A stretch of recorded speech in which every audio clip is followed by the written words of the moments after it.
পোস্ত ভালোবাসে না এমন বাঙালি কিন্তু খুঁজে পাওয়া মুশকিল। আজ ডিম নিয়েছি, ডিমের সাথেই শেয়ার করব। 6টা সেদ্ধ ডিম নিয়েছি।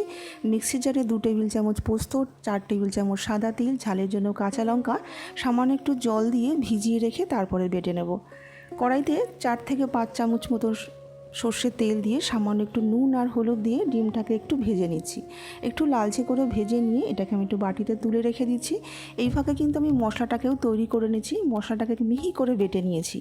এবার ওই তেলে সামান্য একটু কালো জিরে, একটু কাঁচা লঙ্কা ফোড়ন দিয়েছি। ফোড়নটা একটু নাড়াচাড়া করে নিয়ে একটা মিডিয়াম সাইজের টমেটো দিয়েছি। টমেটোটা একটু কষিয়ে নিয়ে মশলাটাকে দিয়ে দিচ্ছি। গ্যাসটাকে লোতে রেখে খুব ভালো করে মশলাটাকে কষিয়ে নিয়ে রঙের জন্য সামান্য একটু কাশ্মীরি লঙ্কার গুঁড়ো, একটু হলুদ, সামান্য একটু নুন আর একটু চিনি দিয়ে কষিয়ে নিয়ে দিয়ে দিচ্ছি মিক্সির ধুয়ে একটুখানি জল দিয়ে দিচ্ছি। জল বলতে এখানে আর জল ব্যবহার করব না, খুব ভালো করে কষিয়ে নিয়ে ডিমটাকে দিয়ে দিচ্ছি।